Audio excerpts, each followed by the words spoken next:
Hi, my name is Dr. Erin Danielle. I'm a chiropractor. I'm just doing a little addendum to the first video that I did, and I wanted to talk about my own experience with glasses. As a child, I had been screened in school, and I think the screening stopped probably like 5th grade-ish. And I had an eye exam from like an optometrist or something, maybe 4th grade, when I thought I wasn't seeing well. Checked everything out, said I was fine. Well, as you grow and develop, your eyes change. The elasticity of your eye changes. You go through puberty, a lot of stuff happens. I never noticed the gradual loss of vision until I couldn't see anymore. Like, I didn't know I was having problems, because I was having problems at least a year or a year and a half before I went in for an eye exam when I was 17 and got glasses. So I would sit close in the front of class to make sure I could see the board. I started over the summer between my sophomore and junior year of high school. I started looking at the board and not being able to see. It was fuzzy. I was asking people what things said.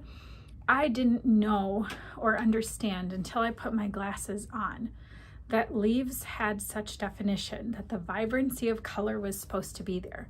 The problem that vision has when we stop screening children and stop screening people is we don't know. It's kind of like when a light bulb, not the new LED lights, but the incandescent bulbs, when those are going out over time, they just get dimmer and dimmer and dimmer. It's so gradual, you don't notice until they're, off and the little filament breaks on, in the light bulb. So it's very crucial and important to test this. For me and my son, I have been vigilant about what's going on because I know how smart my little guy is, and I see him just excelling in other areas. His vision was important. Other kids' vision is important. Just for me, trying to get my son an individual education plan or an IEP has been a challenge. He still doesn't have one. I have teachers who have been phenomenal and schools that have been good despite having a broken system for dealing with visual issues, dyslexia, other learning disabilities. I personally think a lot of the issues that we see are because of visual problems in chiropractic world, because of nerve interference. I see patterns that are in homes because our environments are the same, and we have physical, chemical, or emotional stressors that can disturb our nervous system. Okay, so we have all of those things, but we also have visual inputs and visual cues. And so for all of these things, we really do have an epidemic when it comes to the visual problems. I would love to personally see those cameras used from as soon as they could possibly be used until, well, forever. I mean, I don't understand why we couldn't, if we have a tool that can give us good results of whether or not we need to do further screening, then that's important. Now, it was never any of the doctors, and this is what's really frustrating to me, it was never any of the doctors that I took my son to. It was always me saying, there's something else that's going on here. How can I help my son? There's something else going on here. How can I help my son? And so this was a pattern. So even at the optometrist's office, until I reached out to the optometrist and said something else is going on, I might have to see an ophthalmologist. And I was having help from my aunt who had worked in optometry as an optometry technician for many years. So she was saying this still doesn't seem quite right with this lazy eye and other things. So I had some help and some input. However, I had to advocate for my child. And these resources were not close in proximity. I literally traveled, 45 minutes from Green Bay to Neenah area to see the neurodevelopmental optometrist, the first one. And then I traveled to Hudson 5 weeks in a row for my son and got a dyslexia book and all of these other tools to help me with that. So we need to make these resources more available. It makes no sense to me why, with the way that eyes change over time, and eyes change forever from birth till death, why we wouldn't use a tool. Okay, when it comes to clinical studies, in order to produce something, okay, to have an outcome, to have a measurable result, right? I totally understand the want to have research behind it. Why not, if there's no side effect from using the camera, none whatsoever, if there's no side effect or no possible impedance or problem, right, or contraindication for anybody just getting their eyes checked with this photorefracting camera, then why not utilize the technology and see if we can make a difference? It's something that's so simple, yet so effective. It makes sense to want to continue this. Same thing with scoliosis screenings and things like that, because it's usually junior high that those, that things pop out with scoliosis as well. So it makes no sense that we would wait for the research on something that has no negative side. There's no negative side to using these cameras. There's only potential benefit. From there, after getting people to general screenings, I think we need to have another intervention as far as getting the right visual tools and therapies and exercises to people. Okay, same thing neurologically.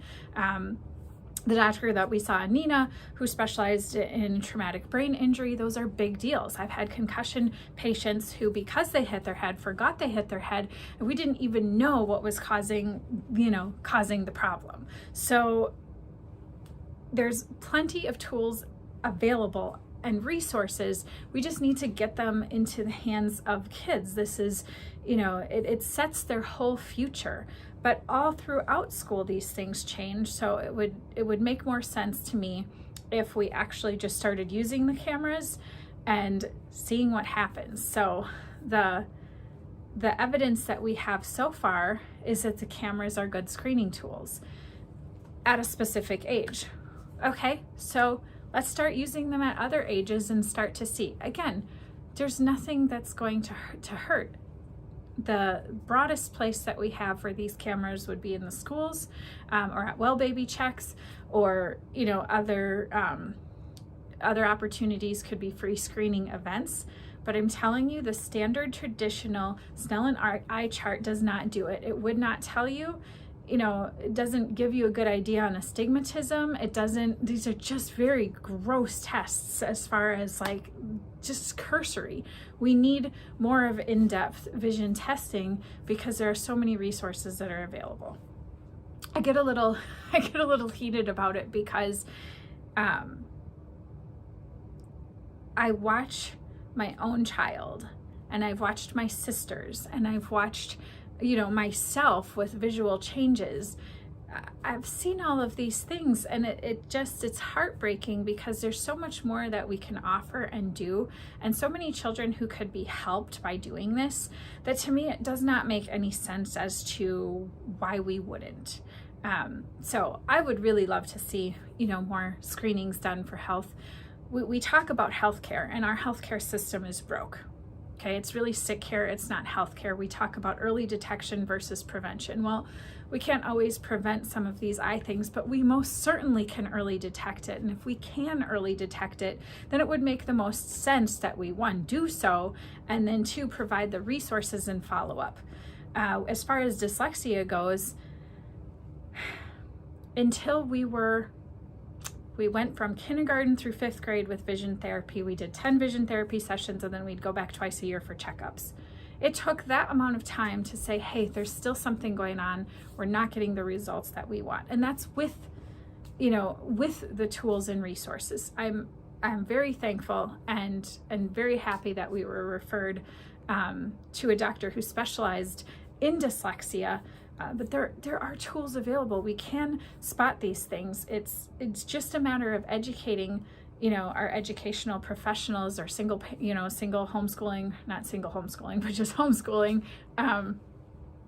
homeschooling parents, any place that we have, access to children. It could be something that could go into the Y, or the Brothers and Sisters Club, Big Brothers, Big Sisters, or, any of the other after school programs. I mean, we could utilize these cameras with screening and multiple times hit, as much of the population of kids and keep doing it, right? It could be something we do in sports. It actually matters in sports too for vision. So a lot of the stuff I've learned really helps performance. And so I think parents especially with how popular, you know, children's sports are right now, parents are going to want their kids screened with this camera, because if we can find deficiencies in their vision, like we literally with my son worked on a board where we were checking his depth perception, where he gets to practice. He also gets to practice his peripheral vision and how fast he can see which way an arrow goes, and it goes quick. So all of these things can be enhancing children's lives, not just inside the classroom, but outside of the classroom. I worked with my son on some basic reflex patterning that just was not there, that he needed to get down in order to be better at sports. He couldn't jump like over a ball. It was not something that he could do. And so we've seen dramatic improvement. He's doing phenomenal in Taekwondo. But all of these things, his visual sense matters too while we're in Taekwondo, because you know, you need that so you don't get kicked. But anyhow, I do highly, highly, highly recommend these cameras.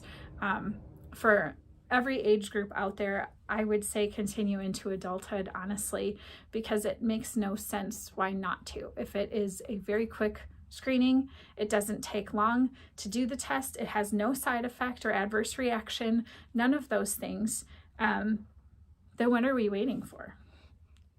Let's start using it and create the research for it.